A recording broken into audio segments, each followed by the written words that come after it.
വാഴ്ത്തപ്പെടുമാറാകട്ടെ. ஆண்டவருடைய நாமம் மகிமைப்படுவதாக.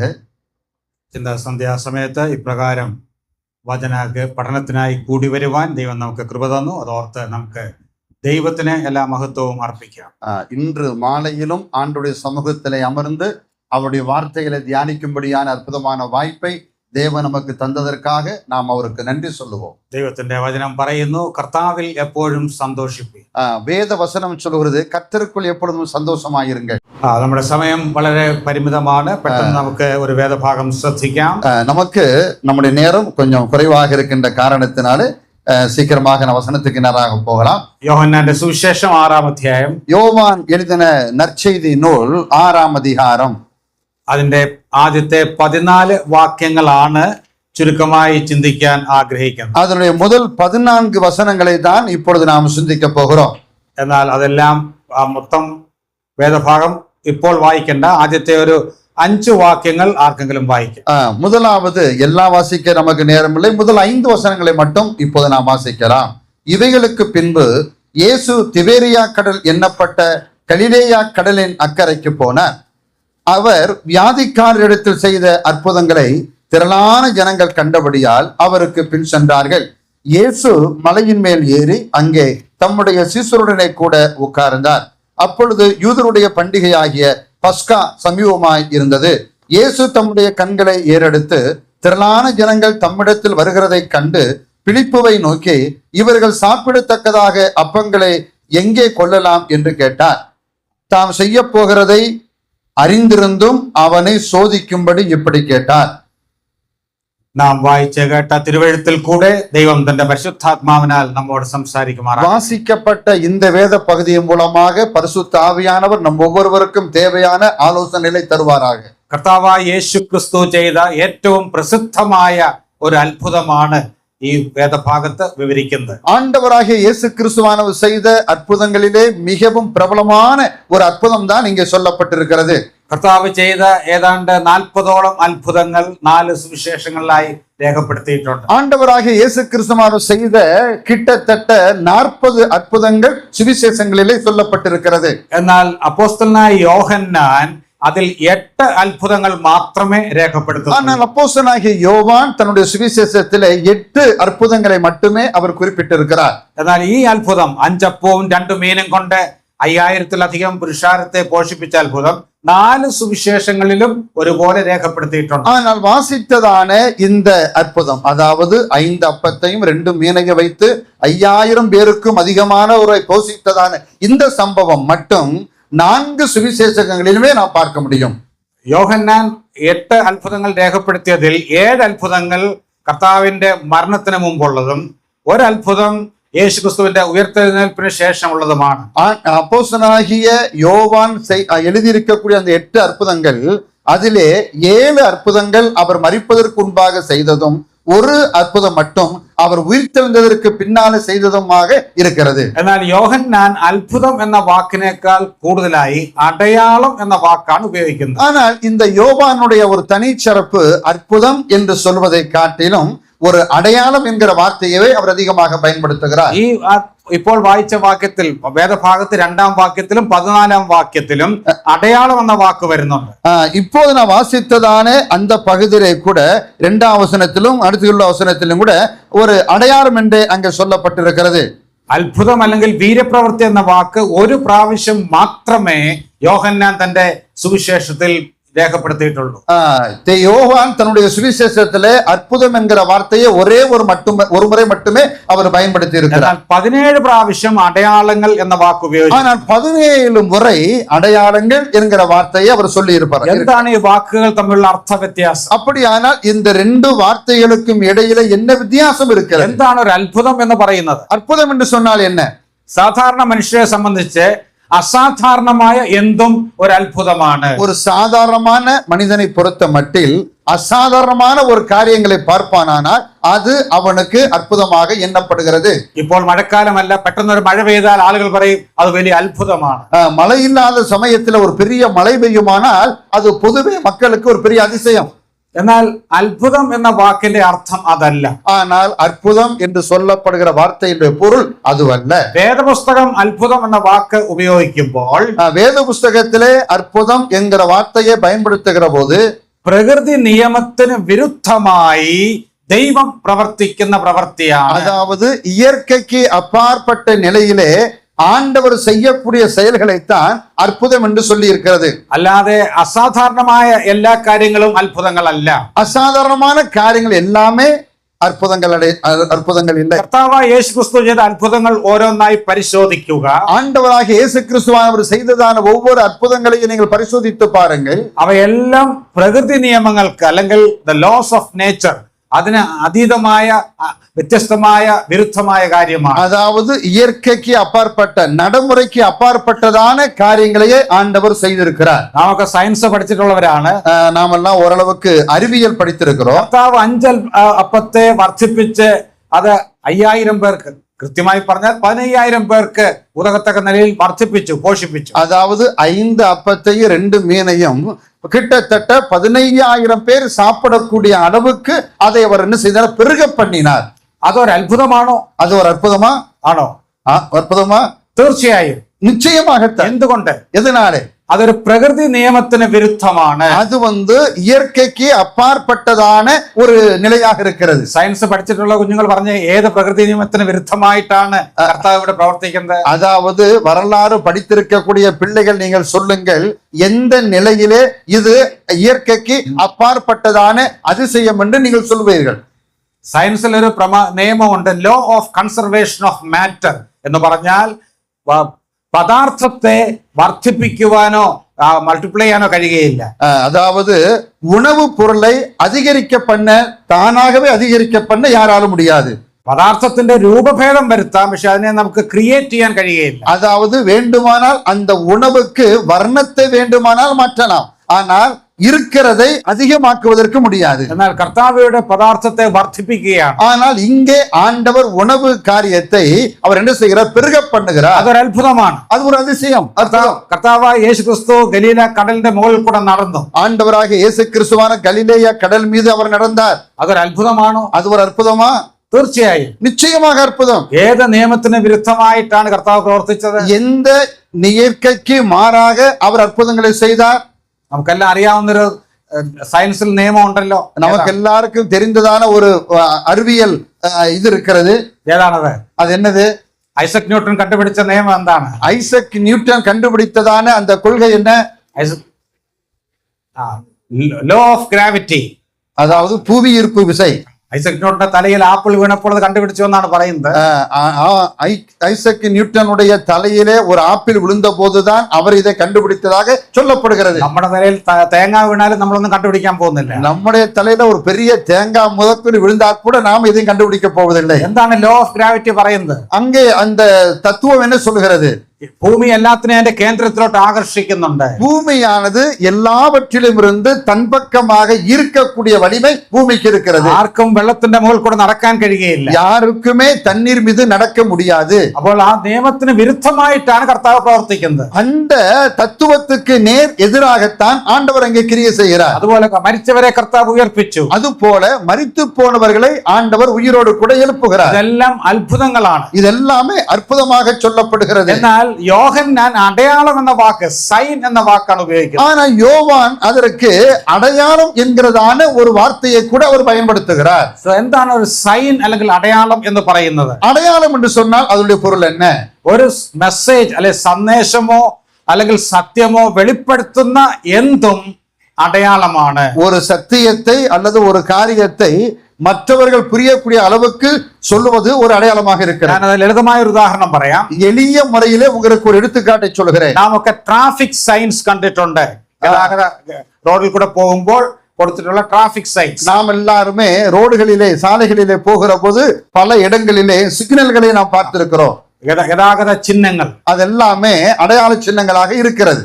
ഉദാഹരണത്തിന് ചുവന്ന ലൈറ്റ് ഒരു അടയാളമാണ്. அங்கே சிவப்பு நிறமுள்ளதான ஒரு லைட்டானது விளக்கானது ஒரு அடையாளமாக கொடுக்கப்படுகிறது. പച്ച ലൈറ്റ് മറ്റൊരു അടയാളമാണ്. பச்சை கலர் உள்ள லைட்டானது அது ஒரு அடையாளமாக இருக்கிறது. ചിലപ്പോൾ ഒരു ചിത്രം ഒരു അടയാളമാകാം. சில இடங்களிலே சில படங்கள் ஒரு அடையாளமாக கொடுக்கப்பட்டிருக்கிறது. ഉദാഹരണത്തിന് ചില സ്ഥലങ്ങളിലെ തോളിൽ സ്കൂൾ ബാഗ് തൂക്കിയിട്ടുകൊണ്ട് ഓടുന്ന കുട്ടിയുടെ പടം വരച്ചു വെച്ചിട്ടുണ്ട്. சில இடங்களிலே நீங்க ரோடுகளிலே போகிற போது பின்னாலே முதுகிலே பைக்கெட்டை போட்டுக்கிட்டு பிள்ளைகள் பள்ளிக்கு போவது போல ஒரு படத்தை நீங்கள் பார்த்திருப்பீர்கள். வேற ஒன்றும் எழுதிയിട്ടില്ല. அங்க வேற எதுவுமே எழுதியிருக்காது. അതൊരു അടയാളമാണ്. அது ஒரு அடையாளம். അത് കണ്ടാൽ നാം എന്ത് മനസ്സിലാക്കണം?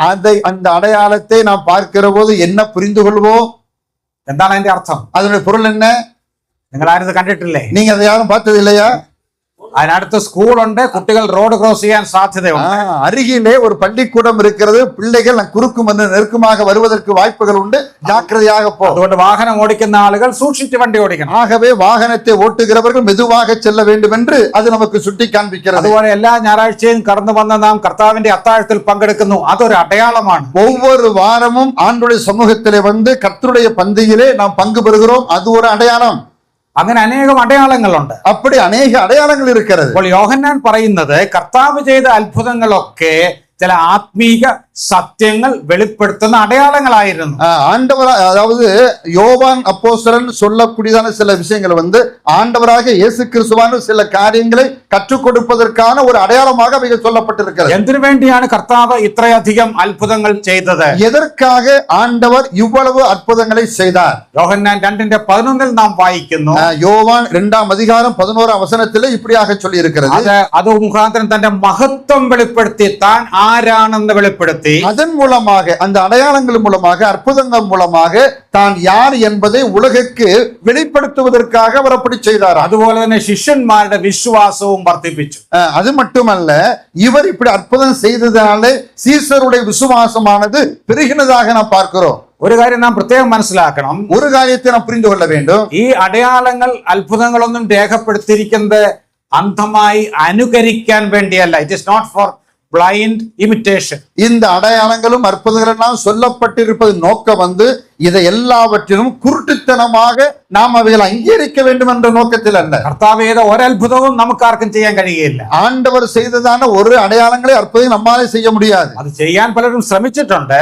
அதை செய்வதற்காக பலரும் முயற்சித்திருக்கிறார்கள். പല വർഷങ്ങൾക്ക് മുമ്പേ ആന്ധ്രയിൽ ഉണ്ടായിരുന്ന ഒരു റാവു പറഞ്ഞു, ഞാൻ വെള്ളത്തിന്റെ മുകളിൽ കൂടെ നടക്കാൻ പോകുകയാണ്. பல ஆண்டுகளுக்கு முன்னாலே ஆந்திர மாநிலத்தில் வாழ்ந்ததான ராவ் என்று சொல்லப்படுகிற ஒரு மனிதன், நான் தண்ணீரில் நடக்கப் போகிறேன் என்று அவன் சொன்னானா. അന്ന് TV ഒന്നുള്ള കാലമല്ല, താൻ പത്രത്തിലൊക്കെ പരസ്യം കൊടുത്തു. அன்றைக்கு தொலைக்காட்சி பெட்டியெல்லாம் இல்லாத காரணத்தினாலே தினப்பேப்பரிலே அவர் என்ன செய்திருக்கிறார்? இந்த விளம்பரத்தை செய்திருக்கிறார். അദ്ദേഹം അന്ന് ബോംബെയിൽ താമസിക്കുകയാണ്. அவர் வந்து மும்பையிலே வாழ்ந்து கொண்டிருக்கிறார். അവിടെ ജുഹു ബീച്ചിന്റെ അവിടെ വന്ന് അവിടെ വെള്ളത്തിൽ കൂടെ താൻ നടക്കുമെന്ന് താൻ പരസ്യം ചെയ്തു. அந்த மும்பையில் இருக்கக்கூடியதான ஒரு பீச்சுக்கு அருகிலே தண்ணீரிலே தான் நடக்க போவதாக மிகப்பெரிய விளம்பரம் செய்து விட்டார். ഈ വാർത്ത കണ്ട് ഇത് കാണാൻ വേണ്ടി അനേകർ കൂടി വന്നു. இந்த வார்த்தையை பார்த்ததான படித்ததான அநேகர் இந்த கண்கொள்ளா காட்சியை பார்ப்பதற்காக அலைகடலை அங்கே திறந்து விட்டார்கள். താൻ ശിഷ്യന്മാരും കൂടെ ഒരു ചെറിയ ബോട്ടിൽ, കർത്താവ് ചെയ്ത പോലെ ബോട്ടിൽ കുറച്ചു ദൂരം യാത്ര ചെയ്തു. அவரும் அவரோடு கூட ஒரு சில பேரும் அந்த ஒரு சிறிய படகிலே கொஞ்ச தூரம் கடலிலே அவர்கள் போனார்கள். അത് കഴിഞ്ഞിട്ട് എല്ലാവരും നോക്കി നിന്നപ്പോൾ അദ്ദേഹം പടകിൽ നിന്ന് ഒരു കാൽ വെള്ളത്തിൽ വെച്ചു. கொஞ்ச தூரம் போனதுக்கு அப்புறம் அவர் என்ன செய்தார் தெரியுமா? தான் போனதான படகில் இருந்து ஒரு காலை மட்டும் எடுத்து தண்ணீரில் வைத்தாராம். എന്നാൽ അടുത്ത കാല് വെച്ചപ്പോൾ പിന്നെ ആളിനെ കണ്ടില്ല, ആള് മുങ്ങിപ്പോയി. அடுத்த காலை அவர் வைத்த போது ஆளை பார்க்க முடியல, அவர் தண்ணீருக்குள்ளே முழுகி போய் விட்டார். ഏതായാലും അദ്ദേഹത്തിന് നീന്തൽ അറിയാവുന്നതുകൊണ്ട് നീന്തി രക്ഷപ്പെട്ട് കരയിൽ വന്നു. நல்ல வேளை அவருக்கு நீச்சல் தெரிந்ததுனால ஒரு வழியா நீந்தி தப்பித்து விட்டார். എന്നിട്ട് അവൻ അവിടെ കൂടി വന്ന ആളുകളെയൊക്കെ നോക്കി ദേഷ്യത്തോടെ പറഞ്ഞു, ഇവിടെ നിൽക്കുന്നവരിൽ ഒരാൾ അവിശ്വാസിയാണ്, അതുകൊണ്ടാണ് എനിക്ക് നടക്കാൻ കഴിയാതെ പോയത്. ரொம்ப கோபத்தோடு கூட அந்த மனுஷன் சொன்னானா, இங்க யாரோ ஒருத்தர் அவிசுவாசியான ஒருத்தர் இருக்கான், அதனாலதான் என்னால நடக்க முடியல என்று சொன்னான். കർത്താവ് വെള്ളത്തിന്റെ മേൽ നടന്നപ്പോൾ നിങ്ങൾ വിശ്വസിക്കുന്നുണ്ടോ എന്ന് ചോദിച്ചില്ല. ஆண்டவராக இயேசு கிறிஸ்துவானவர் தண்ணீர் நடக்கிற போது நீங்கள் அதை விசுவாசிக்கிறீர்களா யாரும் கேட்கவில்லை. കർത്താവ് അപ്പം വർദ്ധിച്ചപ്പോൾ നിങ്ങൾക്ക് വിശ്വാസമുണ്ടോ എന്ന് ചോദിച്ചില്ല. ஆண்டவர் 5 அப்பத்தையும் 2 மீனையும் 5000 பேருக்கு அதிகமாக பெருக பண்ணின போது யாரும் அதை விசுவாசிக்கிறா என்று கேட்கவில்லை. ഈ മനുഷ്യൻ ഇങ്ങനെ ഒരു മുടന്തൻ ന്യായം പറഞ്ഞ് രക്ഷപ്പെട്ടു. அவன் எப்படி இப்படிப்பட்டதான சில சாக்கு போக்குகளை சொல்லி அங்கிருந்து தப்பித்துக் கொண்டான். അതുകൊണ്ടാണ് ഞാൻ പറഞ്ഞത് ഇതൊന്നും നമുക്ക് അനുകരിക്കാൻ വേണ്ടി തന്നിട്ടുള്ളതല്ല. அது ஆகவே தான் நான் ஏற்கனவே சொன்னேன், இதையெல்லாம் நீங்களும் நானும் பின்பற்றுவதற்காக ஆண்டவர் கொடுத்ததான அடையாளங்கள் என்று நான் சொல்வதில்லை. അല്ല, പിന്നെയോ ഇതൊക്കെ നമ്മുടെ ആത്മീക വർധനവിന് വേണ്ടി ചില ആത്മീക സത്യങ്ങൾ നമ്മെ പഠിപ്പിക്കാൻ വേണ്ടിയാണ് എഴുതി വെച്ചിരിക്കുന്നത്. இது எழுதப்பட்டது நோக்கமானது இதன் மூலமாக சில ஆவிக்குரிய பாடங்களை நீங்களும் நானும் கற்றுக்கொள்வதற்காகத்தான் ஆண்டவர் இவைகளை எழுதி வைத்திருக்கிறார். അതുകൊണ്ട് ഈ പ്രസിദ്ധമായ അത്ഭുതത്തിൽ നിന്ന്, അടയാളത്തിൽ നിന്ന് രണ്ട് മൂന്ന് സത്യങ്ങൾ ഞാൻ ചൂണ്ടിക്കാണിക്കാൻ ആഗ്രഹിക്കുന്നു. இந்த மிகவும் பிரபலமான இந்த அடையாளத்தில், இந்த அற்புதத்திலிருந்து ஒரு சில குறிப்புகளை உங்கள் சிந்தனைக்காக நான் சொல்ல விரும்புகிறேன். ഇവിടത്തെ ഈ വാക്യം, ഈ അധ്യായം ആരംഭിക്കുന്നത് യേശു തിബരിയാസ് എന്ന ഗലീല കടലിന്റെ അക്കരയ്ക്ക് പോയി. இந்த 6ஆம் அதிகாரத்தினுடைய 1ஆம் வசனம், இவைகளுக்கு பின்பு இயேசு திபேரியா கடல் எண்ணப்பட்ட கலிலேயா கடலின் அக்கறைக்கு போனார். എന്താണ് ഈ ഗലീല കടൽ എന്ന് പറയുന്നത്? இந்த கலிலேயா கடல் என்று சொன்னால் என்ன? വാസ്തവത്തിൽ അതൊരു കടലല്ല, ഒരു തടാകമാണ്. அது ஒரு கடல் அல்ல, அது ஒரு லேக் போல, ஒரு சின்ன ஒரு ஏரி. അതിന്റെ ശരിയായ പേര് ലൂക്കോസ് 5:1 നാം വായിക്കുന്നു, ഗന്നസരേത്ത് തടാകം. அதாவது லூக்கா எழுதின சுவிசேஷம் 5ஆம் அதிகாரத்தினுடைய 1ஆம் வசனத்திலே இதை பற்றி அது ஒரு கெனசரேத் என்று சொல்லப்பட்டிருப்பதை நீங்கள் காண முடியும். അറിയാമല്ലോ, സാധാരണ വായിക്കുന്നതാണ് ഗന്നസരേത്ത് തടാകം. എന്താണ് തമിഴില്? அதாவது பின்பு அவர் கெனசரேத்து கடல் அருகே நின்றபோது, അത് കടലല്ല, തടാകമാണ്. அது ஒரு சின்ன ஒரு ஏரி போல. എന്താണ് ഈ കടലും തടാകവും തമ്മിലുള്ള വ്യത്യാസം? கடலுக்கும் ஏரிக்கும் உள்ளதான வித்தியாசம் என்ன? എന്താണ്? என்ன சொல்லுங்க பார்க்கலாம். பல வித்தியாசங்களுണ്ട്. நிறைய வித்தியாசங்கள் இருக்கு. அதுல ஏதாவது சிலவற்றை சொல்லுங்க பார்க்கலாம். ഒന്നാമത് വലിപ്പത്തിൽ വ്യത്യാസമുണ്ട്. முதலாவது அளவிலே அது பெரிய வித்தியாசம் இருக்கிறது. ഒരു തടാകം എന്ന് പറഞ്ഞാൽ അതിന്റെ 4 കരയും എല്ലാവർക്കും കാണാം. ஒரு ஏரி என்று சொன்னால் அதோட 4 பக்கத்தில் இருக்கக்கூடிய எல்லாராலும் பார்க்க முடியும். എന്നാൽ കടൽ എന്ന് പറഞ്ഞാൽ, ஆனா கடல் என்று சொன்னால், നിങ്ങൾ കണ്ടിട്ടുള്ള കടൽ ഏതാണ്? நீங்கள் பார்த்திருக்கக்கூடிய கடல் எது? ബംഗാൾ ഉൾക്കടലാണോ? ബംഗാൾ ഉൾക്കടലാണോ? ഏതാ ഉള്ളത് ഇവിടെ? நீங்கள் என்ன வங்கக்கடலை பார்த்திருக்கிறீர்களா? அட்லாண்டிக் பெருங்கடலை பார்த்திருக்கிறீர்களா? இந்து மகா சமுத்திரத்தை பார்த்திருக்கிறீர்களா? കടൽ എന്ന് പറഞ്ഞാൽ നമ്മൾ സാധാരണ മലയാളത്തിൽ പറയും കര കാണാ കടൽ എന്നാ പറയാറുണ്ട്. மலையாளத்துல கரை காண முடியாத ஒன்றைத்தான் கடல் என்று சொல்லுவார்கள். அது ஒரு வித்தியாசம். அது ஒரு வித்தியாசம். வேற ஒரு வித்தியாசம். வேற இன்னொரு வித்தியாசம் இருக்கிறது. എന്താണ് വ്യത്യാസം? வேற என்ன வித்தியாசம்? അതാണ് തിരമാല. കടലിൽ തിരമാലയുണ്ട്. கடலிலே மட்டும்தான் பெரிய அலைகள் ஏற்படும். എന്നാൽ തടാകത്തിൽ ഒരിക്കലും തിരമാലയില്ല. ஏரிகளிலே இது போல பெரிய அலைகள் வருவதில்லை. ഒരു തടാകത്തിന്റെ ഉപരിതലം എപ്പോഴും വളരെ ശാന്തമായിരിക്കും. அந்த ஒரு ஏரியினுடைய அந்த மேற்பரப்பானது எப்போதுமே சாந்தமாகவே இருக்கும். എന്നാൽ കടൽ എപ്പോഴും പ്രക്ഷുബ്ധമാണ്, എപ്പോഴും തിരമാല ഇങ്ങനെ അടിച്ചുകൊണ്ടിരിക്കും. ஆனா கடலை பொறுத்த மட்டில் எப்போதும் அலைக்கு மேலே அலைகள் வந்து கொண்டே இருக்கும். അപ്പോൾ ഒരു സംശയം തോന്നി, എന്തിനാണ് യഹൂദന്മാർ ഇതിനെ ഗലീല കടൽ എന്ന് വിളിച്ചത്? அப்ப நமக்கு நியாயமாக ஒரு சந்தேகம் இங்கே ஏற்படுது, ஒரு கேள்வி ஏற்படுது. என்ன அப்படி இருக்கிற போது ஏன் இந்த இடத்துல அதை கடல் என்று சொல்லி இருக்கிறார்கள்? ഇതൊരു തടാകമായിരുന്നു എങ്കിലും ഭൂമിയുടെ നിരപ്പിൽ നിന്ന് താഴെ ഇരുന്നത് കൊണ്ട് എപ്പോഴും ഇതിന്റെ മുകളിൽ തിരമാല പോലത്തെ ഒരു ഇളക്കം ഉണ്ടായിരുന്നു. அதாவது இது அளவிலே சிறியதாக இருந்தாலும் பூமியினுடைய நிலப்பரப்பிலிருந்து சற்று கீழாக இருக்கின்ற காரணத்தினாலே எப்போதுமே அலைகள் போன்ற சில அலைகள் இதிலே எழும்பிக் கொண்டே இருக்குமா? இது கண்டால் கடலானந்தே பறகையுள்ளது. அதை யாராவது எடுப்பிலை பார்த்தால் இது கடல் என்றே சொல்லுவார்கள். இன்னும் நமக்கு விசுத்த நாட்டில் சென்றால் கலீல கடல் காணான் കഴിയും. இன்றைக்கும் நீங்கள் இஸ்ரவேல் தேசத்துக்கு நீங்கள் போனால் இந்த கடலை நீங்கள் பார்க்க முடியும். അവിടെ എപ്പോഴും ഈ തിരമാല ഇങ്ങനെ അടിച്ചുകൊണ്ടിരിക്കുക. எப்போதுமே அலைகள் ஒன்றன் பின் ஒன்றாக அடித்துக் கொண்டே இருக்கும். അതുകൊണ്ടാണ് ഇതിനെ ഗലീല കടൽ എന്ന് യഹൂദന്മാർ വിളിച്ചത്. ஆகவே தான் யூதர்கள் இதை கலிலேயா கடல் என்று சொல்லி இருக்கிறார்கள்.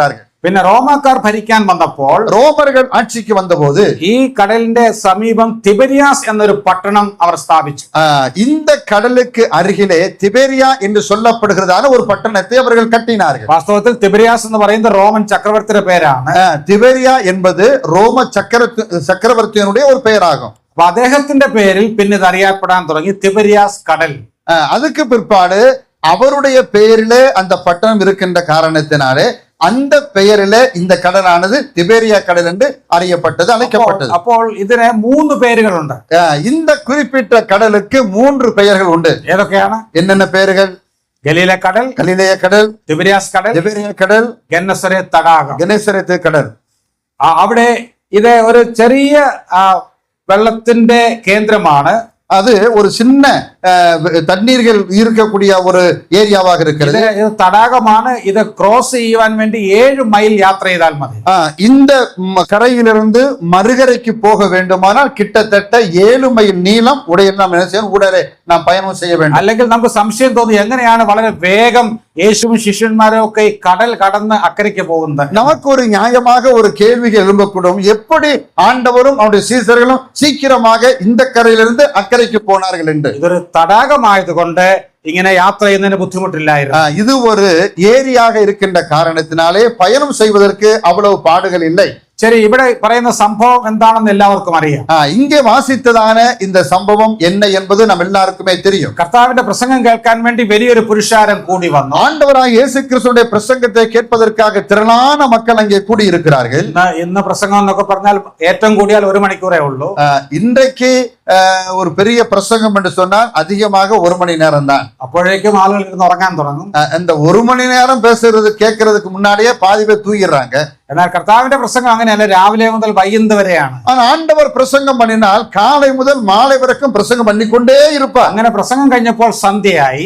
அவர் பிரசங்கத்தை முடித்த போது மாலை ஆகிவிட்டது. എവരെയും മടങ്ങി പോകുമ്പോൾ ഭക്ഷണം കഴിക്കാതെ പോയാൽ അവർ വഴിയിൽ തളർന്നു പോകുമെന്ന് കർത്താവിന് മനസ്സിലായി. ஆண்டவர் இவர்கள் திரும்பி வீடுகளுக்கு போகும்போது தூரமா இருக்கின்ற காரணத்தினாலே அவர்கள் ரொம்ப தளர்ந்து போய் விடுவார்களே, சோர்ந்து போய் விடுவார்களே என்று ஆண்டவர் நினைக்கிறார். അപ്പോൾ അങ്ങനെ ഒരു വലിയ പ്രശ്നത്തെ ശിഷ്യന്മാർ നേരിടുകയാണ്. அப்படிப்பட்டதான ஒரு பிரச்சனையை சீசர்கள் அங்கே சந்திக்கிறார்கள். ആ പ്രശ്നത്തെ കർത്താവ് പരിഹരിക്കുന്ന ചരിത്രമാണ് ഇവിടെ എഴുതിയിരിക്കുന്നത്. அந்த பிரச்சனையை, அதற்கு ஒரு பரிகாரத்தை ஆண்டவர் உண்டாக்குவதை தான் இந்த பகுதியிலே நாம் பார்க்கிறோம். ഇവിടെ ഈ സംഭവത്തിൽ നമുക്ക് പഠിക്കാനുള്ള 3 പാഠങ്ങളിൽ ഒന്നാമത്തെ പാഠം, இந்த சம்பவத்திலிருந்து படிக்கக்கூடிய 3 பாடங்களிலே ஒரு பாடம், യേശു ക്രിസ്തുവിനെ നമ്മുടെ ദൈവത്തിന് പരിഹരിക്കാൻ കഴിയാത്ത ഒരു പ്രശ്നവും നമ്മുടെ ജീവിതത്തിൽ ഇല്ല. நம்முடைய ஆண்டவராகிய இயேசு கிறிஸ்துவாலே நம்முடைய வாழ்க்கையில் ஏற்பட்டிருக்கக்கூடிய எந்த பிரச்சனைக்கும் பரிகாரத்தை உண்டாக்க முடியாத ஒரு பிரச்சனையும் இல்லை.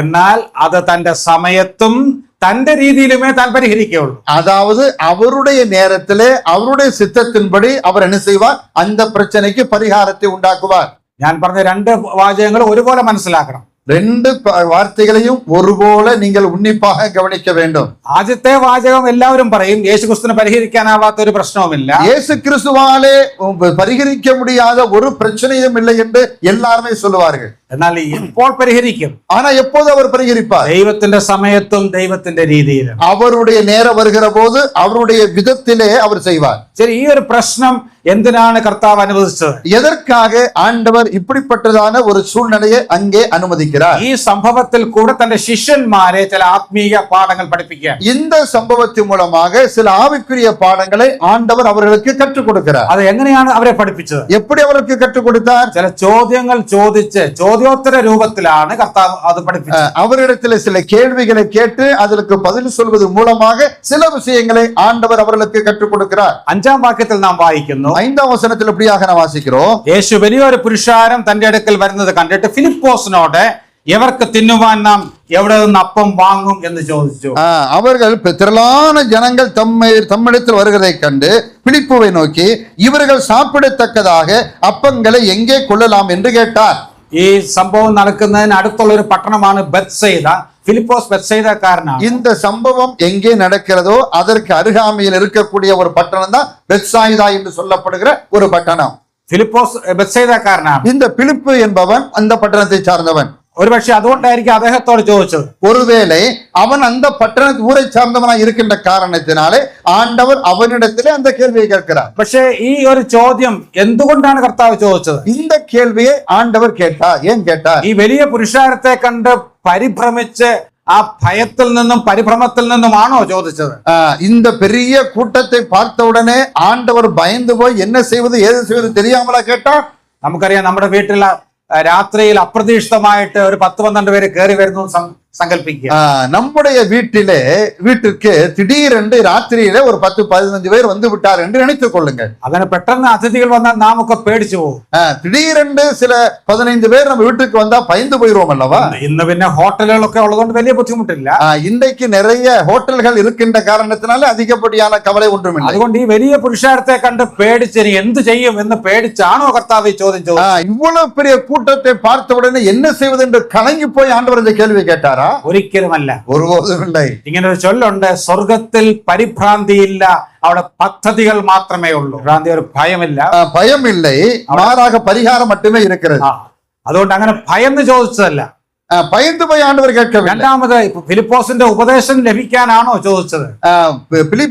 பிலிப்பிடத்திலிருந்து சில காரியங்களை அறிந்து கொள்வதற்காகவா ஆண்டவர் அப்படி கேட்டார்? അതുമല്ല, அதுவும் இல்லை. ഫിലിപ്പോസിനേക്കാൾ കൂടുതൽ ഈ കാര്യങ്ങളൊക്കെ നമ്മുടെ കർത്താവിന് അറിയാം. பிலிப்பை விட நம்முடைய ஆண்டவருக்கு மிக நன்றாகவே தெரியும். ഇനി മൂന്നാമത് ഈ ഫിലിപ്പോസിന്റെ മനസ്സിൽ എന്താണ് ഇരിക്കുന്നതെന്ന് അറിയാൻ വേണ്ടി ചോദിച്ചതാണ്. ஒருவேளை இந்த பிலிப்புடைய மனசுக்குள்ளே என்ன இருக்கிறது என்பதை அறிவதற்காக ஆண்டவர் அப்படி கேட்டாரா? അതിന്റെയും ആവശ്യം കർത്താവിനില്ല. அதற்கும் ஆண்டவருக்கு தேவையில்லை. മനുഷ്യനിലുള്ളതെല്ലാം, മനുഷ്യന്റെ ഹൃദയത്തിലുള്ളതെല്ലാം കർത്താവിന് പകൽ പോലെ தெளிவான. ஒவ்வொரு மனிதனுடைய உள்ளத்தில் இருக்கக்கூடிய எல்லாமே அவருக்கு வெட்ட வெளிச்சமாக இருக்கிறது. എന്തിനു വേണ്ടി ചോദിച്ചു എന്ന് അടുത്ത വാക്യത്തിൽ പറയുന്നു. ஏன் அப்படி கேட்டார் என்று அடுத்த வசனத்திலே சொல்லி இருக்கிறது. യോഹന്നാൻ 6:6 നാം വായിക്കുന്നു. 6ஆம் அதிகாரத்தினுடைய 6ஆம் வசனத்தில் நாம் வாசிக்கிறோம். അവനെ പരീക്ഷിപ്പാൻ അത്രേ ചോദിച്ചത്. அவனை சோதிக்கும்படி இப்படி கேட்டாராம். താൻ എന്ത് ചെയ്യുവാൻ പോകുന്നെന്ന് താൻ അറിഞ്ഞിരുന്നു. தாம் செய்ய போகிறதை அறிந்திருந்தும் அவனை சோதிக்கும்படி இப்படி கேட்டார். എന്താണ് അതിന്റെ അർത്ഥം? അവനെ പരീക്ഷിക്കാൻ വേണ്ടി ചോദിച്ചു. அவனை சோதிப்பதற்காக ஆண்டவர் அப்படி கேட்டார். ആ വാക്ക് വളരെ പ്രധാനപ്പെട്ട ഒരു വാക്കാണ്. அந்த வார்த்தை மிகவும் கவனிக்கப்பட வேண்டியது. യേശുക്രിസ്തുവിൽ വിശ്വസിച്ച ദൈവമക്കളായി തീർന്നവരാണ് നാം എല്ലാവരും ഞാൻ ചിന്തിക്കുന്നു. இங்கே அமர்ந்திருக்கக்கூடிய எல்லாருமே கர்த்தராகிய இயேசு கிறிஸ்துவை நம்முடைய சொந்த ரட்சகராக விசுவாசிக்கிறவர்கள் என்று நான் நம்புகிறேன். എന്നാൽ അങ്ങനെ നാം യേശുക്രിസ്തുവിൽ വിശ്വസിച്ചിട്ടുണ്ടെങ്കിൽ, அப்படி நாம் இயேசு கிறிஸ்துவின் இடத்தில் விசுவாசம் வைத்திருப்போமானால் നമ്മുടെ വിശ്വാസത്തെ ദൈവം പരിശോധിക്കും. God will test our faith. நம்முடைய விசுவாசத்தை ஆண்டவர் சில சந்தர்ப்பங்களில் நம்மை சோதித்து பார்ப்பார். എന്തിനു വേണ്ടിയാണ്? எதற்காக?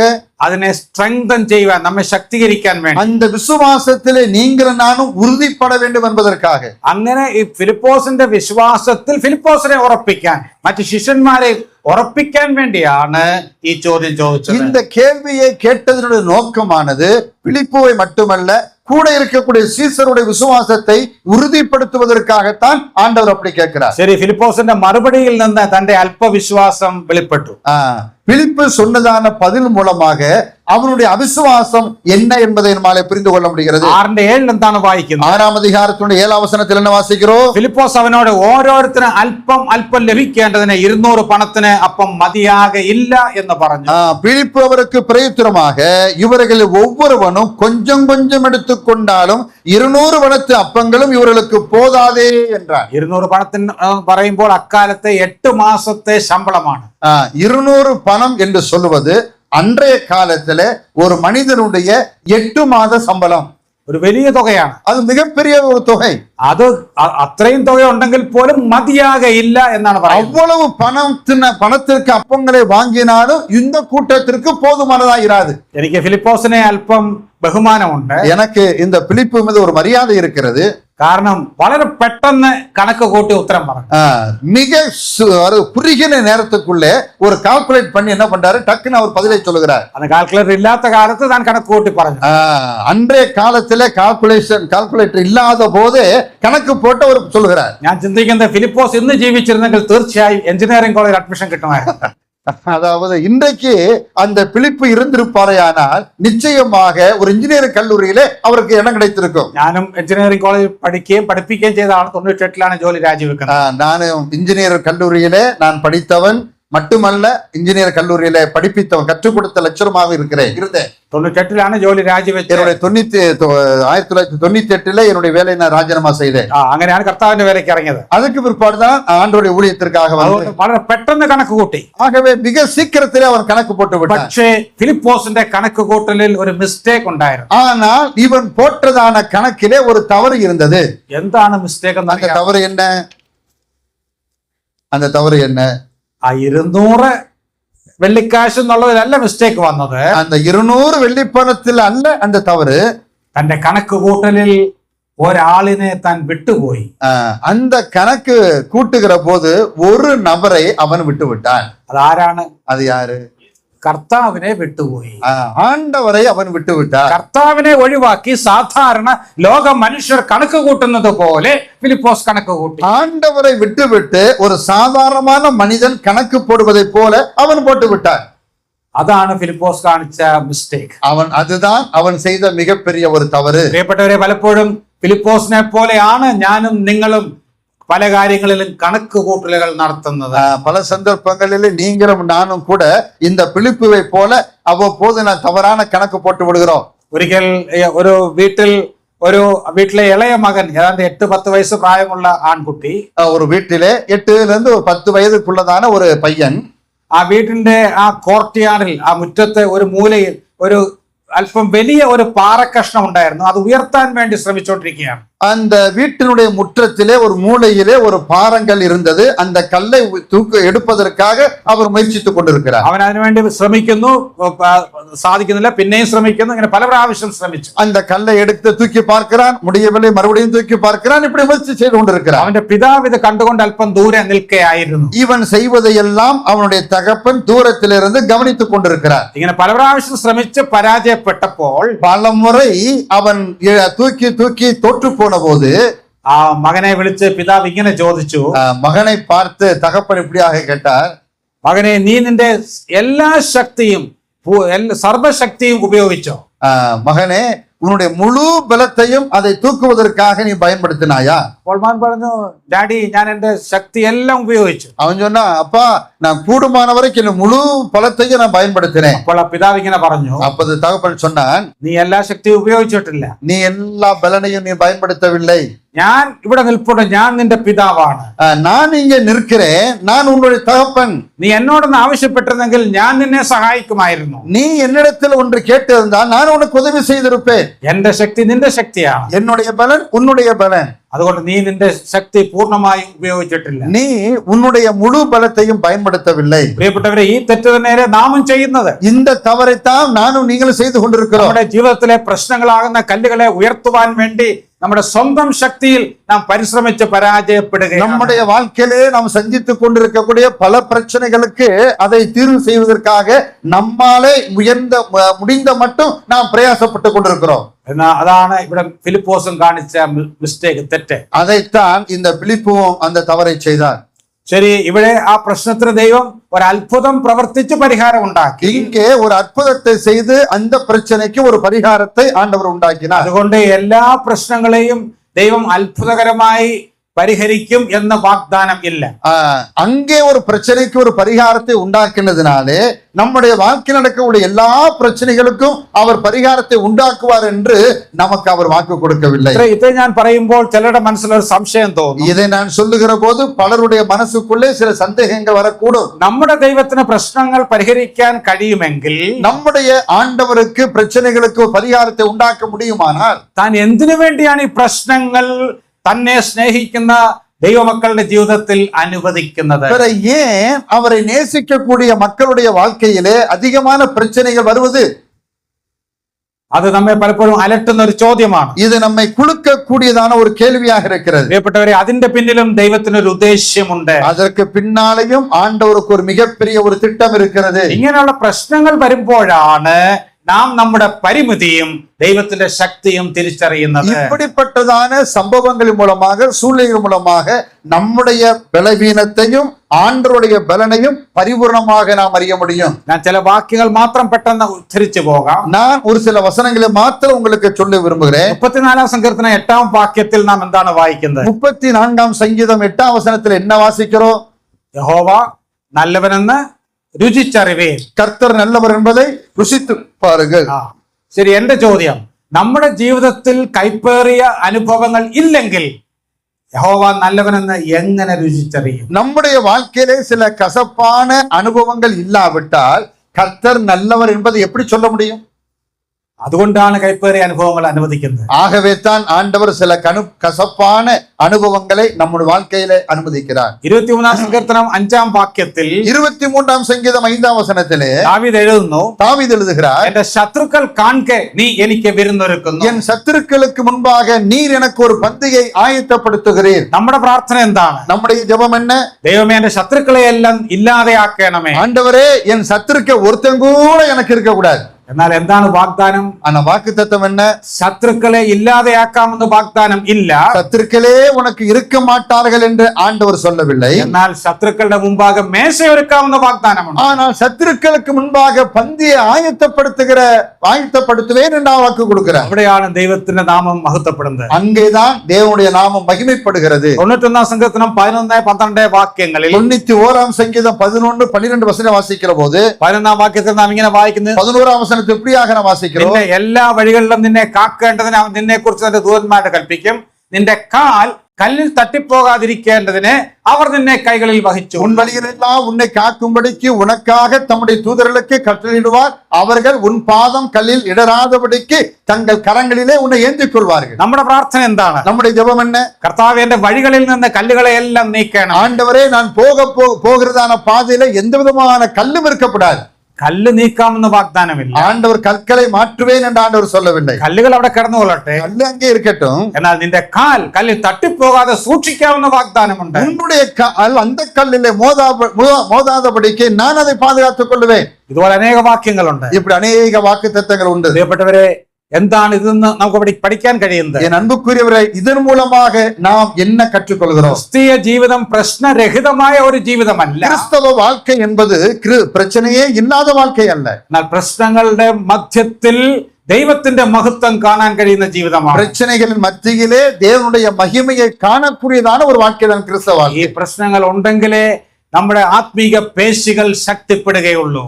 இந்த இப்படிப்பட்ட சில பிரச்சனைகள் இருந்தால்தான் ஆவிக்குரிய நிலைமையிலே நீங்களும் நானும் பலப்படுவோம். നമുക്ക് നമ്മുടെ ശരീരത്തെ കുറിച്ച് ചിന്തിക്കുക. நம்முடைய சரீரத்தை கொஞ்சம் கவனித்து பாருங்க. നമ്മുടെ ശരീരം ശക്തിപ്പെടണമെങ്കിൽ നമുക്കറിയാം, നാം വ്യായാമം ചെയ്യണം, എക്സസൈസ് ചെയ്യണം. நாம் நம்முடைய சரீரமானது பலனடைய வேண்டுமானால் உடற்பயிற்சி செய்ய வேண்டும். നാം എല്ലാം ആരോഗ്യത്തിന് വേണ്ടി എന്തെല്ലാം ചെയ്യണം എന്ന് ചോദിച്ചാൽ ആദ്യം നമ്മൾ പറയും சாப்பாடு കഴിക്കണം, ആഹാരം കഴിക്കണം. உடல் பலத்துக்காக என்னென்னலாம் செய்யணும் என்று ஒரு கேள்வியை உங்கள்கிட்ட கேட்டா நீங்க என்ன சொல்லுவீர்கள்? நல்லா சாப்பிடணும் என்று சொல்லுவீர்கள். എന്നാൽ சாப்பாடு മാത്രം കഴിച്ചോണ്ടിരുന്നാൽ ആരോഗ്യം നശിക്കത്തേ ഉള്ളൂ. சாப்பாடு மட்டும் சாப்பிட்டுட்டே இருந்தா இருக்கிற ஆரோக்கியம் போகத்தான் செய்யும். നമ്മൾ എക്സസൈസ് ചെയ്യണം, நாம் பயிற்சி செய்ய வேண்டும். ഇവിടെ ഇരിക്കുന്ന എത്ര പേർക്ക് എക്സസൈസ് ചെയ്യാൻ ഇഷ്ടമുണ്ട്? இங்கே அமர்ந்திருக்கக்கூடிய எத்தனை பேருக்கு உடற்பயிற்சி செய்ய விருப்பம் இருக்கிறது? എത്ര പേരുണ്ട്? எத்தனை பேர்? ആരും കൈ ഉയർത്തുന്നില്ല. அங்க ஒரு സഹോദരി മാത്രമേ ഉള്ളല്ലേ? ഞാനും പൊതുവെ മടിയുള്ള ആളാണ്. நானும் பயிற்சி செய்வதில் ரொம்ப சோம்பேறி. എന്നാൽ പലപ്പോഴും നമ്മളൊരു 50 വയസ്സൊക്കെ കഴിഞ്ഞ് ഡോക്ടറെ കാണാൻ ചെല്ലുമ്പോൾ ഡോക്ടർ പറയും രാവിലെ എഴുന്നേറ്റ് ഇത്ര കിലോമീറ്റർ നടക്കണമെന്നൊക്കെ. நாம் ஒரு 50 வயசுக்கு மேலாகும் போது உடலில் சில பலவீனங்கள் ஏற்படுகிற போது மருத்துவரை பார்க்க சென்றால் மருத்துவர் சொல்லுவார், நீங்க டெய்லி என்ன செய்யணும், கொஞ்சம் தூரம் நடக்கணும். ഡോക്ടർ പറയുമ്പോഴേ നമ്മൾ നടക്കത്തുള്ളൂ. மருத்துவர் எப்போது சொல்லுகிறார் அப்பதான் நடக்க ஆரம்பிப்போம். എന്നാൽ ഇന്ന് പട്ടണങ്ങളിലൊക്കെ നടക്കാൻ വലിയ ബുദ്ധിമുട്ടാണ്. இன்றைக்கு பட்டணங்களிலே நடப்பது என்பது சற்று கடினமான காரியம். ഞാൻ തിരുവനന്തപുരത്തു നിന്നാണ് വരുന്നത്. நான் திருவனந்தபுரத்திலிருந்து வருகிறேன். അവിടെ ഒരു മനുഷ്യൻ ഇങ്ങനെ പറഞ്ഞു, அங்கே ஒரு மனிதர் இப்படியாக சொன்னார், ഞാൻ 50 വയസ്സ് കഴിഞ്ഞതിന് ശേഷം മരത്തിൽ കയറാൻ പഠിച്ചു എന്ന് പറഞ്ഞു. 50 வயசுக்கு பிற்பாடு மரத்திலே ஏறுவதற்கு நான் கற்றுக்கொண்டேன். തന്റെ ആയുസിൽ ഒരിക്കലും അതിനു മുമ്പ് മരത്തിൽ കയറിയിട്ടില്ല. அவனுடைய வாழ்க்கையில அது வரைக்கும் ஒரு நாளும் ஒரு பொழுதும் எந்த மரத்துல அவன் ஏறினதில்லை. അപ്പോൾ ആളുകൾ ചോദിച്ചു, അതെങ്ങനെ പഠിച്ചു? ഇങ്ങനെ മരം കയറ്റം പഠിപ്പിക്കുന്ന സ്കൂളുകൾ വല്ലതും ഉണ്ടോ? அப்போது மத்தவங்க கேட்டாங்க, அது எப்படி 50 வயசுக்கு பிற்பாடு நீங்க மரத்துல ஏறு படிக்கணும்னு சொன்னா வேற ஏதாவது அதை சொல்லி கொடுக்கறதுக்கு பள்ளிக்கூடம் இருக்குதா என்ன? ഈ ഡ്രൈവിംഗ് സ്കൂൾ പോലെ അങ്ങനെ ഒരു സ്കൂൾ വല്ലതും ഉണ്ടോ? ஓட்டுநர் பயிற்சி போல மரம் ஏறுவதற்கு எங்கேயாவது பயிற்சி கொடுக்குறாங்களா? അപ്പോൾ അദ്ദേഹം തന്റെ കഥ പറഞ്ഞു. அப்ப அவர் இப்போ ஒரு கதையை சொன்னார். ഞാൻ ഇതുപോലെ ഡോക്ടറെ കാണാൻ ചെന്നപ്പോൾ ഡോക്ടർ പറഞ്ഞു എല്ലാ ദിവസവും രാവിലെ എഴുന്നേറ്റ് നടക്കണമെന്ന്. அதாவது மருத்துவரை பார்க்க போன போது மருத்துவர் சொன்னா எல்லா நாளும் காலையில நீங்கள் எழுந்து நடக்க வேண்டும். അങ്ങനെ താൻ പല ദിവസം നടന്നു. அப்படி பல நாட்கள் நடந்தார். ഒരു ദിവസം താൻ ഇങ്ങനെ നടന്നു പോകുമ്പോൾ പിന്നിൽ ഒരു ശബ്ദം കേട്ടു. ஒரு நாள் அவர் நடந்து போகிற போது பின்னாலே ஒரு சத்தம் கேட்டது. താൻ നോക്കിയപ്പോൾ ഏതോ വീട്ടിലെ ഒരു അൽസേഷൻ പട്ടി തൊടല പൊട്ടിച്ച് ഓടി വരികയാണ്. அங்கே ஒரு பின்னால ஒரு அல்சேஷன் நாயானது கயிறை அறுத்து கொண்டு இவருக்கு பின்னாலே விரட்டி ஓடுகிறது. ഡോക്ടർ നടക്കണമെന്നാണ് പറഞ്ഞത്. அப்போது டாக்டர் நடக்கத்தான் சொன்னாரு, അദ്ദേഹം ഓടാൻ തുടങ്ങി. இவர் ஓட ஆரம்பித்தார். അല്പസമയം കഴിഞ്ഞപ്പോൾ എങ്ങനെയോ ഒരു മരത്തിന്റെ മുകളിൽ കയറിയിരുന്നു. எப்படியோ இவருக்கே தெரியாமல் ஓடி கடைசியில ஒரு மரத்து மேல ஏறி மேல போயிட்டார். അപ്പോഴത്തേക്ക് മനസ്സിലായി താൻ വിചാരിച്ചാലും മരത്തിൽ കയറാൻ പറ്റും. அப்போது அவர் நினைத்தார், நம்ம நினைச்சா மரத்திலேயும் நம்மால ஏற முடியும். ഉപമിച്ച് പറയട്ടെ, ஒரு ஓமையாக சொல்கிறேன், നമ്മെ വാസ്തവത്തിൽ ആത്മീയമായി മരം കയറ്റം പഠിപ്പിക്കാനാണ് പ്രശ്നങ്ങളാകുന്ന അൽസേഷൻ പട്ടികളെ ദൈവം നമ്മുടെ പിന്നാലെ ഓടിക്കുന്നത്. அதாவது நீங்கள் நானும் ஆவிக்குரிய வாழ்க்கையில ஒரு மிகப்பெரிய வளர்ச்சியை அடைய வேண்டும் என்பதற்காகத்தான் பிரச்சனைகளை ஆகிய இந்த அல்சேஷன் நாய்களை ஆண்டவர் அவ்வப்போது திறந்து விடுகிறார். അതുകൊണ്ട് പട്ടിയെ കാണുമ്പോൾ പേടിക്കേണ്ട, മരത്തിൽ കയറിയാൽ മതി. ஆகவே நாய்களை பார்க்கிற போது யாரும் பயப்படாதீங்க, டக்குனு மரத்துல ஏறிடுங்க. ആത്മീക അർത്ഥത്തിലാണ് പറഞ്ഞത്. இது ஆவிக்குரிய அர்த்தத்திலே தான் நான் சொல்லுகிறேன். ശരി, അതുകൊണ്ട് ഇവിടെ ഒരു വലിയ പ്രശ്നത്തെ പരിഹരിക്കാൻ വേണ്ടി ദൈവം ആ പ്രശ്നം പരിഹരിച്ച് ദൈവത്തിന്റെ മഹത്വം വെളിപ്പെടുത്താൻ വേണ്ടിയാണ് ഈ പ്രശ്നം അനുവദിച്ചത്. இந்த பிரச்சனையின் மூலமாக ஒரு ஆண்டவருடைய நாமம் மையப்படுவதற்காகத்தான் ஆண்டவர் செய்து அந்த பிரச்சனைக்கு ஒரு பரிகாரத்தை அவர் உண்டாக்குகிறார். അതുകൊണ്ട് ഏത് പ്രശ്നവും ദൈവത്തിന് പരിഹരിക്കാൻ കഴിയുമെന്ന പാഠം ഫിലിപ്പോസിനെയും മറ്റു ശിഷ്യന്മാരെയും പഠിപ്പിച്ചു. எந்த பிரச்சனையும் நம்மாலே செய்ய முடியும், பிரச்சனைக்கு பரிகாரத்தை உண்டாக்க முடியும் என்பதை ஆண்டவர் பிலிப்போவுக்கும் மற்ற சீசர்களுக்கும் இதன் மூலமாக கற்றுக் கொடுக்கிறார். தொடர்ந்துள்ள വാക്യങ്ങൾ 8-9 വാക്യങ്ങൾ വായിക്കുമ്പോൾ தொடர்ந்து 8-9 வசனங்களை வாசிக்கிற போது മറ്റൊരു പാഠം പഠിക്കാൻ സാധിക്കും. இன்னொரு பாடத்தை கூட நாம் கற்றுக்கொள்ள முடியும். രണ്ടാമത്തെ പാഠം ഇതാണ്. இரண்டாவது பாடம் இதுவாக இருக்கிறது. നമ്മൾ ദൈവത്തിന് ഉപയോഗിക്കാൻ കഴിയാത്തതായി ആരുമില്ല, ഏതുമില്ല. நம்முடைய ஆண்டவராலே பயன்படுத்த முடியாத யாரும் இல்லை, எவரும் இல்லை.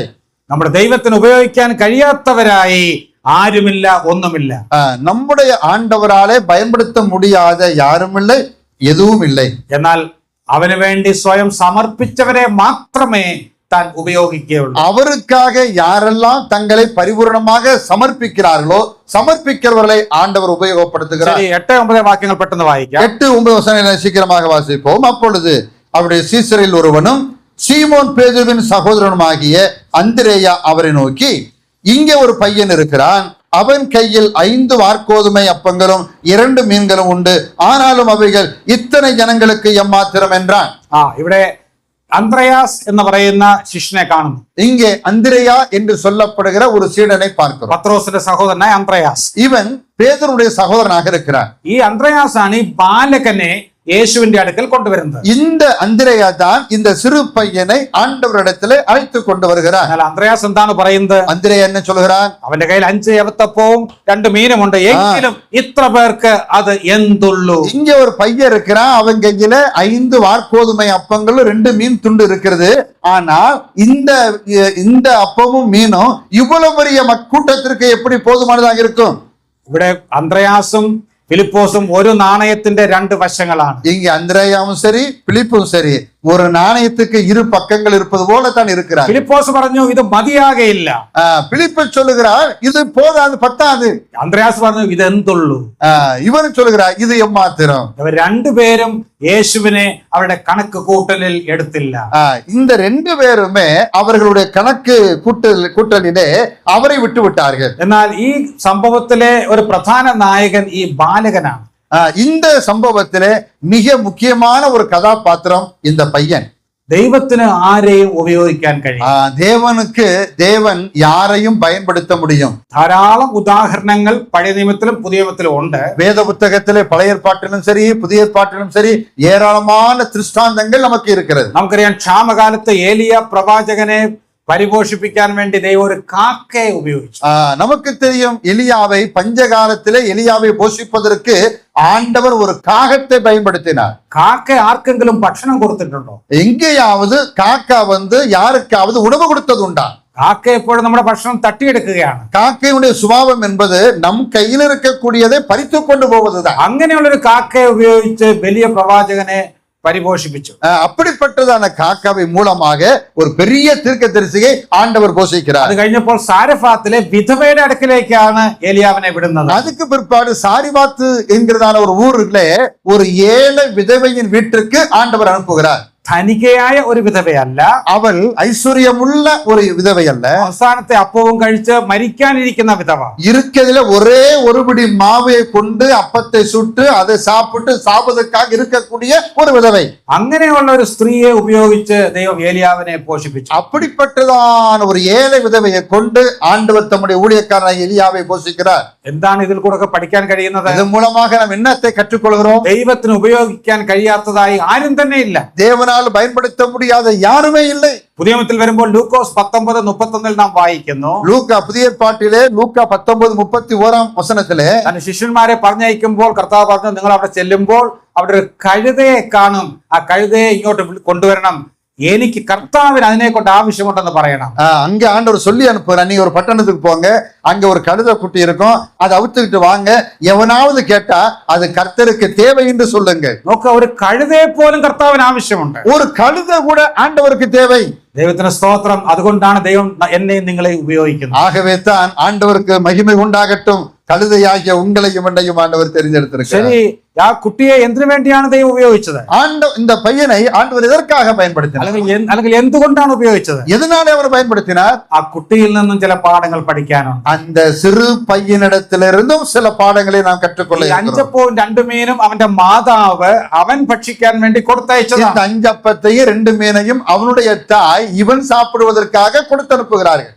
എന്നാൽ അന്ത്രയാസ് എന്ന് ആവശ്യപ്പെട്ടപ്പോൾ இந்த அந்திரேயா போய் கேட்டபோது ഈ കുട്ടി അത് അതുപോലെ എടുത്ത് അന്ത്രയാസിന്റെ കയ്യിലും അല്ലെങ്കിൽ കർത്താവിന്റെ കയ്യിലും കൊടുത്തു. கேட்ட பொழுது அப்படியே எடுத்து என்ன செய்கிறான், அங்கே கொடுக்கிறான். ഒന്ന് ആലോചിച്ച് നോക്കുക. கொஞ்சம் யோசித்து பாருங்களேன். ഈ ബാലന് ഒരുപക്ഷെ 8-10 വയസ്സ് പ്രായം കാണും. ஒருவேளை இந்த பையனுக்கு 8 வயசோ 10 வயசோ இருக்கும். സാധാരണ കുട്ടികളുടെ സ്വഭാവം നമുക്കറിയാം. பொதுவாக சிறு பிள்ளைகளுடைய குணத்தை பற்றி நமக்கு தெரியும். അവരുടെ കയ്യിലുള്ള സാധനങ്ങൾ അവർ ആർക്കും കൊടുക്കയില്ല. அவர் கையில் இருக்கக்கூடிய எந்த பொருளையும் அவர் ஒரு கொடுக்கவே மாட்டார்கள். കുഞ്ഞുങ്ങൾ ഈ ഭൂമിയിൽ ജനിക്കുമ്പോൾ അവരുടെ കൈ എങ്ങനെയാണ് പിടിച്ചിരിക്കുന്നതെന്ന് അറിയാമോ? குழந்தைகள் இந்த உலகத்திலே பிறக்கிற போது பிறக்கக்கூடிய அந்த குழந்தைகள் எப்படி கையை வச்சுக்கிட்டு பிறப்பாங்க தெரியுமா? ഇങ്ങനെ കൈ മലർത്തിയിട്ടാണോ ജനിക്കുന്നത്? பிறக்கும்போது இப்படியா பிறக்கிறாங்க? 2 കൈകളും അത് മുറുകെ പിടിച്ചിരിക്കുകയാണ്.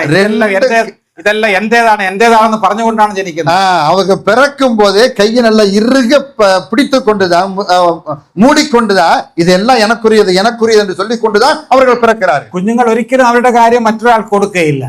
ஒருபோதும் அவர்களுக்குரியதை மற்றவர்களுக்கு கொடுப்பதில்லை. എന്നാൽ ഈ ബാലൻ അത് മൊത്തം കൊടുത്തു. ஆனா இந்த பையன் முழுவதையும் கொடுத்து விடுகிறார். ഞാൻ ഇങ്ങനെ ചിന്തിക്കാറുണ്ട്. நான் இப்படி சிந்திக்கிறேன், ആ ബാലന് വേണമെങ്കിൽ പറയാൻ പറ്റും, കർത്താവേ மொத்தம் 5 அப்பமே உള്ളൂ, ஒரு 50-50 பிசினஸ், பகுதி நினைக்க பகுதி எனக்கு.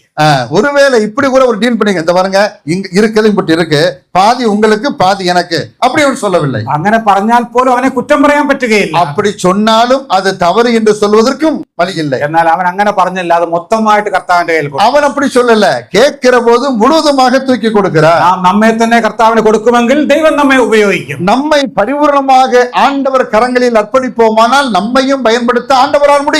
ശരി, ദൈവം എന്തിനാണ് ഈ ബാലനെ ഉപയോഗിച്ചത്? ஆண்டவர் எதற்காக இந்த பாலனை பயன்படுத்தினார்? നിങ്ങൾ ചിന്തിക്കുന്നുണ്ടോ? ഈ ബാലന്റെ കയ്യിൽ അന്ന് 5 അപ്പം ഇല്ലായിരുന്നു എങ്കിൽ കർത്താവിന് അത്ഭുതം പ്രവർത്തിക്കാൻ കഴിയത്തില്ലായിരുന്നു എന്ന്? அதாவது உங்களால் இப்படி சிந்திக்க முடிகிறதா? இந்த பையன் கையில மட்டும் இந்த 5 அப்பமும் 2 மீனையும் இல்லாவிட்டா ஆண்டவராலே அற்புதம் செய்ய முடியாது என்று நீங்கள் யோசிக்கிறீர்களா? ഒരിക്കലുമില്ല. കാരണം സകല പ്രപഞ്ചത്തെ ഒന്നുമില്ലായ്മയിൽ നിന്ന് സൃഷ്ടിച്ചവനാണ് നമ്മുടെ കർത്താവ്. நீங்களும் நானும் அறிந்திருக்கிறபடி நம்முடைய கண்களினாலே காண்கிறதால இது ஒன்றுமே இல்லாத நிலையிலிருந்து எல்லாத்தையும் உருவாக்கினார். അങ്ങനെയുള്ള കർത്താവിന് ഈ ബാലന്റെ 5 അപ്പം ആവശ്യമില്ല. அப்படிப்பட்ட ஆண்டவருக்கு இந்த பையன் கையில் இருக்கக்கூடிய 5 அப்பமும் 2 மீன் துண்டு தேவையில்லை. പിന്നെ എന്തിനാണ് അവനെ ഉപയോഗിച്ചത്? ஏன் ஆண்டவர் அதை பயன்படுத்தினார்? നമ്മെ ഒരു പാഠം പഠിപ്പിക്കുവാൻ വേണ്ടി. அவன் மூலமாக நமக்கு ஒரு பாடத்தை கற்றுக் கொடுப்பதற்காக. പ്രിയപ്പെട്ടവരെ, നമ്മുടെ ആരുടെയും സഹായം ദൈവത്തിന് വാസ്തവത്തിൽ ആവശ്യമില്ല. நம்முடைய யாருடைய உதவியும் நம்முடைய ஆண்டவருக்கு தேவையில்லை. എന്നാൽ നമുക്ക് ദൈവത്തിന്റെ വലിയ വേലയിൽ ഒരു അവസരം തരാൻ വേണ്ടിയാണ് ദൈവം നമ്മെ ഉപയോഗിക്കുന്നത്. ஆண்டவருடைய மிகப்பெரிய பணியிலே, மிகப்பெரிய வேலையிலே, தேவைகளிலே நம்முடைய ஒரு சிறு பங்கை அவர் எதிர்பார்க்கிறார்.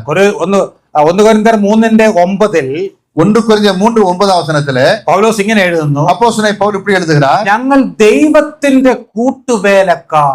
நாங்கள் தேவனுடைய உடன் வேலையாட்கள். ദൈവത്തിന് കൂട്ടുവേലക്കാരെ ആവശ്യമുണ്ടോ? தேவனுக்கு உடன் வேலைக்காரர் தேவையா?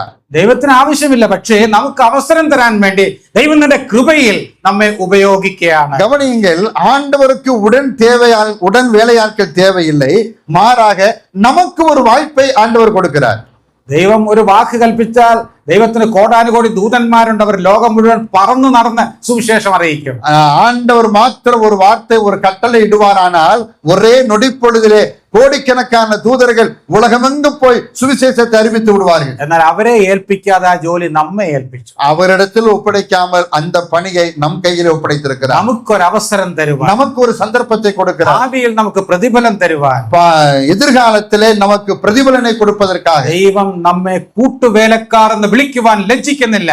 நம்மை உடன் வேலையாட்கள் என்று சொல்லுவதற்கு அவர் வெட்கப்படுகிறதில்லை. ശരി, ഈ ബാലന്റെ അപ്പവും മീനും കർത്താവ് ഉപയോഗിച്ചു. இந்த பையனுடைய அப்பத்தையும் மீனையும் ஆண்டவர் பயன்படுத்தினாரா? ആ സംഭവം കഴിഞ്ഞ് ഈ ബാലൻ വീട്ടിലോട്ട് ചെല്ലുന്ന രംഗം ഒന്ന് ആലോചിക്കുക. இந்த சம்பவம் முடிந்ததற்கு பிற்பாடு இந்த பையன் அவன் வீட்டுக்கு போகிறதை நீங்கள் கற்பனை செய்து பாருங்க. നാം ഇങ്ങനെ ചിന്തിക്കുക, അവന്റെ അമ്മ വീട്ടിലുണ്ട്, அவனுடைய அம்மா அங்க வீட்டுல இருக்கிறாங்க. വീട് അടുക്കാറായപ്പോൾ അവൻ വളരെ വേഗത്തിൽ ഓടിക്കാണും.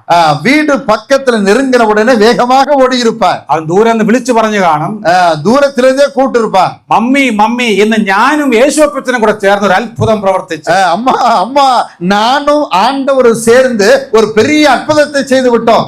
അങ്ങനെ അവൻ പറഞ്ഞാൽ അവനെ കുറ്റം പറയാൻ പറ്റുകയില്ല. அப்படி சொன்னால் அவனை யாரும் குறை சொல்ல மாட்டார்கள். കാരണം അവന്റെ അപ്പവും മീനുമാണ് കർത്താവ് ഉപയോഗിച്ചത്. காரணம் அவன் கொடுத்த அப்பத்தையும் மீனை வைத்துத்தான் ஆண்டவர் அற்புதம் செய்கிறார். പ്രിയപ്പെട്ടവരെ, അതുപോലെ നമുക്കും ഒരു അവസരം തരാൻ വേണ്ടി ദൈവം നമ്മെ ഉപയോഗിക്കുന്നു. நமக்கு ஒரு சந்தர்ப்பத்தை கொடுப்பதற்காக தேவன் அப்படி பயன்படுத்துகிறார். ശരി, അങ്ങനെ അപ്പം കൊടുത്തത് കൊണ്ട് ആ ബാലൻ എന്തെങ്കിലും നഷ്ടമായോ? இந்த அப்பத்தை கொடுத்ததுனாலே அவனுக்கு மிகப்பெரிய இழப்பு ஏற்பட்டதா?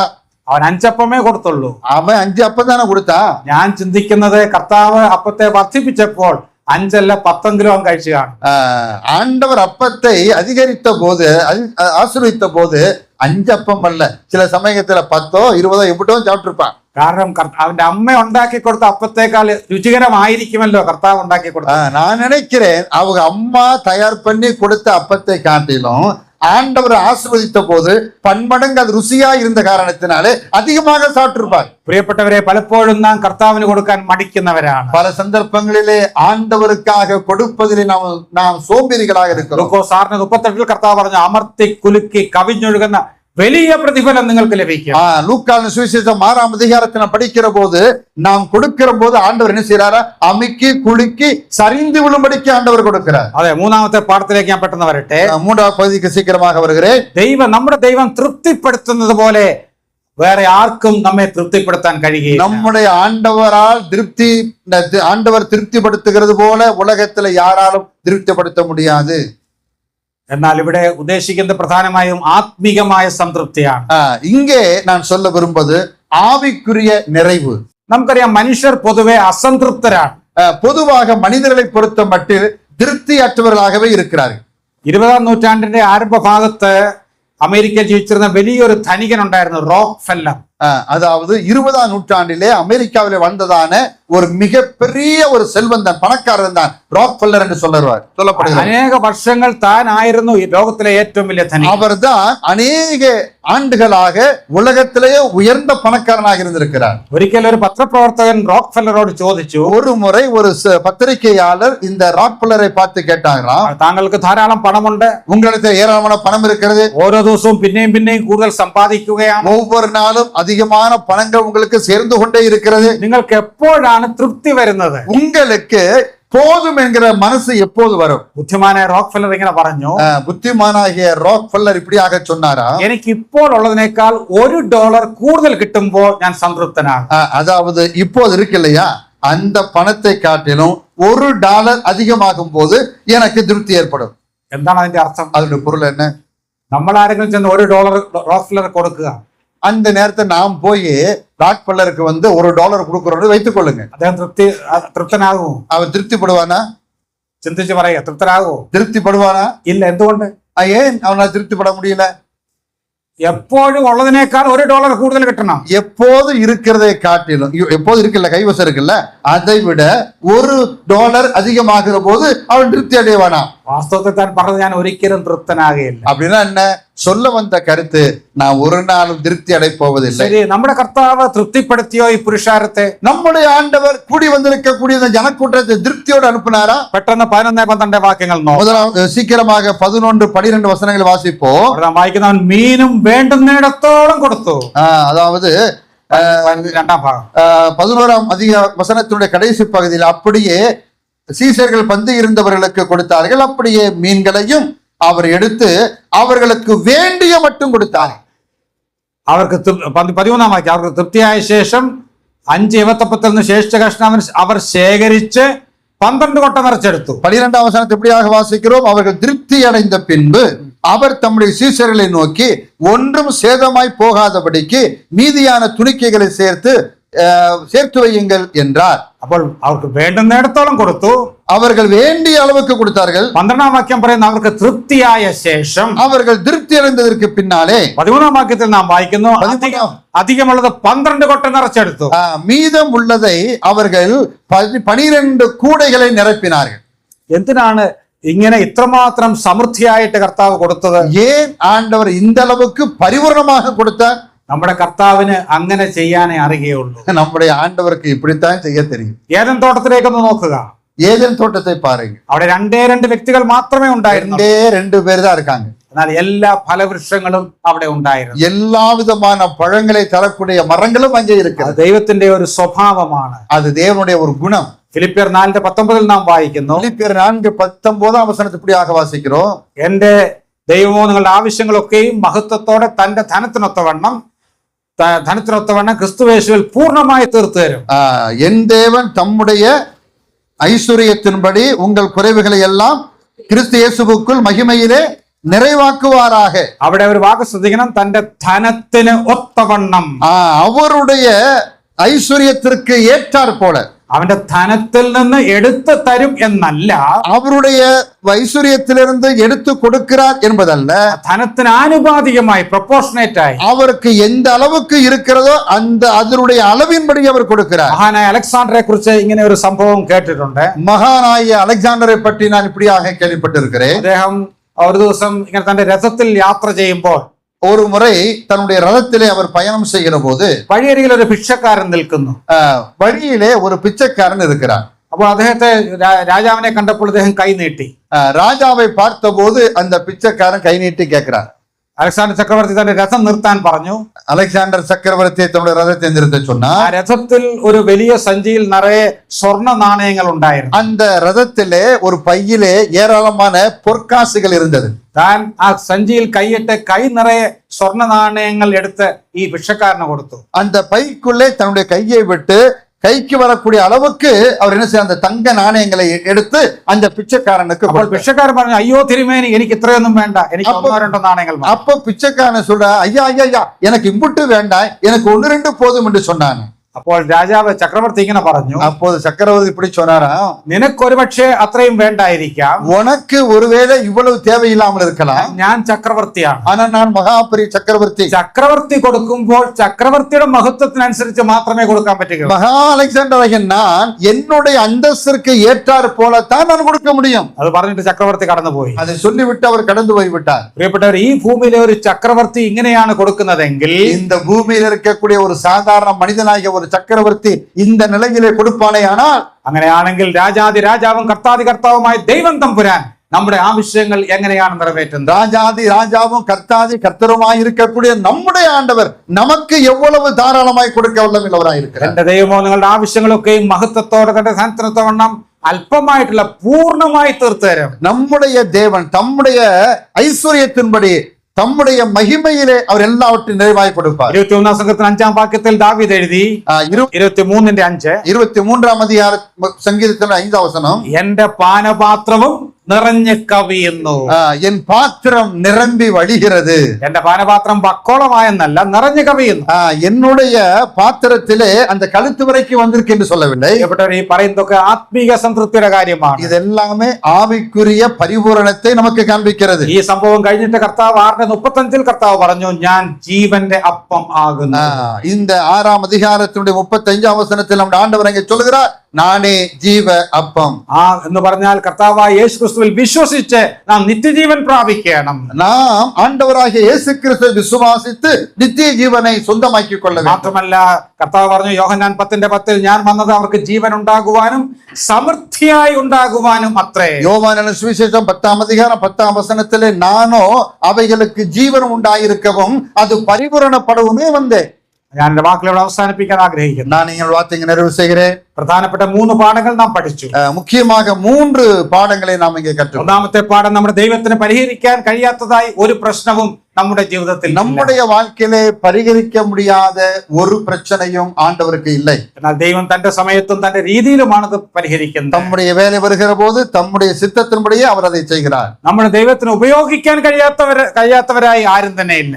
நம்முடைய தேவனாலே பயன்படுத்த முடியாத எவருமே இல்லை. ആരെയാണ് താൻ ഉപയോഗിക്കുന്നത്? யாரை பயன்படுத்துகிறார்? തനിക്ക് വേണ്ടി സമ്പൂർണ്ണമായി സമർപ്പിക്കുന്നവരെ, அவருக்காக பரிபூரணமாக தன்னை விட்டு கொடுக்கிறவர்களை. മൂന്നാമത് നാം കണ്ടു, നമ്മുടെ കർത്താവ് തൃപ്തിപ്പെടുത്തുന്നത് പോലെ വേറെ ആർക്കും നമ്മെ തൃപ്തിപ്പെടുത്താൻ കഴിയും. நம்முடைய ஆண்டவர் போல நம்மை திருப்திப்படுத்துகிறவர் இந்த உலகத்தில் யாருமே இல்லை. എന്നാൽ അവിടെ പ്രധാനപ്പെട്ട സംതൃപ്തി ആത്മീക സംതൃപ്തിയാണ്. அங்கே சொல்லி இருக்கக்கூடிய நிறைவு என்பது ஆவிக்குரிய நிறைவு. അങ്ങനെ ആത്മീക സംതൃപ്തി അനുഭവിച്ചവരുടെ ആവശ്യങ്ങളും ഭൗമിക ആവശ്യങ്ങളും ദൈവത്തിന്റെ സമയത്ത് ദൈവം ഭംഗിയായി തീർത്തു തരും. ஆவிக்குரிய நிலையிலும் சரீரத்துக்குரிய நிலையிலும் பரிபூரணமாய் கொடுப்பதற்கு நம்முடைய ஆண்டவர் போதுமானவராய் இருக்கிறார். ഈ ഒരു കർത്താവ് നമ്മുടെ കർത്താവാണ്, നമ്മുടെ രക്ഷകനാണ്, നമ്മുടെ വീണ്ടെടുപ്പുകാരനാണ്, നമുക്കെല്ലാം എല്ലാമാണ്.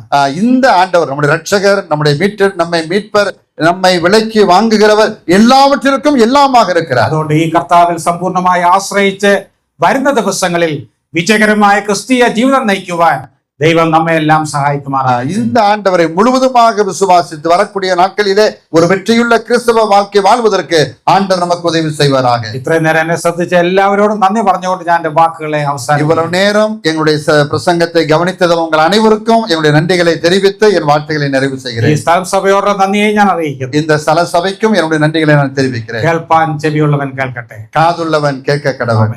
ஆமென்.